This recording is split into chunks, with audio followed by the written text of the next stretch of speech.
خۆشەویستان، پرسیارێک دروستە بێت بۆچی هەندێک جار مردوەکان ئازیزەکانمان ڕەحمەتی خوایان لێبێت دێنە خەوی هەندێکمان لە کاتێکە لە ئێمە نزیکتریان هەیە، کەسانێک هەن لە ئێمە نزیکترن لەوان، بەڵام دێنە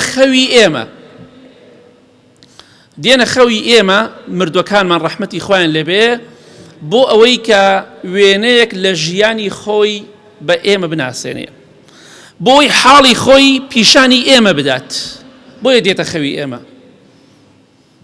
ئەگەر بینیت تەماشاکەی زەردەخەنە لەسەر لێوێتی مردووەکە، تەماشاکەی مردووەکە پێ دەکەنیە، تەماشاکەی مردووەکە لە ناو دار و دارستان و ڕووبار و کانیا و کارێزەکاندایە، تەماشا دەکەی لە ناو باخی خۆشدایە، تەماشا دەکەی جلێکی سپی یا جلێکی پاک و خاوێن یا جلێکی سەوزی لەبەردایە.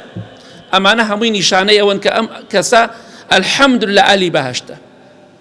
دەیەوێت وێنەیەک لە ژیانی خۆی پێشکەشی تۆ بکات، بە تۆ بڵێ حاڵم بەم جۆرەیە. خەڵکی وا هەبوو ئەلحەمدوللە دوای مردنی لە ڕێی کەسێکەوە حەجی بۆ کراوە، هاتۆتە خەوی مناڵەکانی وتی ئەلحەمدوللە حەجەکەم پێگەیشتووە، دەستان خۆش بێ، جلێکی سپی لەبەرا بووە، ئەلحەمدوللە کە کەسەکەم خۆم دەیناسم، ڕەحمەتی خوای لێبێ. کەسێ بە تەمەن بۆ وەفاتی کرد، ڕۆڵە ئەلحەمدوللە دەستان خۆش بێ، حەجەکەم پێگەیشت، سپاس بۆ خوا. ئەمە وێنەیەکە لە ژیانی خۆی پێشکەشی تۆی دەکا بۆی دڵخۆش بیت بە ئیزنی خوا. کەواتە هەندێک جار مردوەکان دێنە خەومان بۆ ئەوەی کە وێنەیەک لە ژیانی خۆیان پێشانی ئێمە بدەن.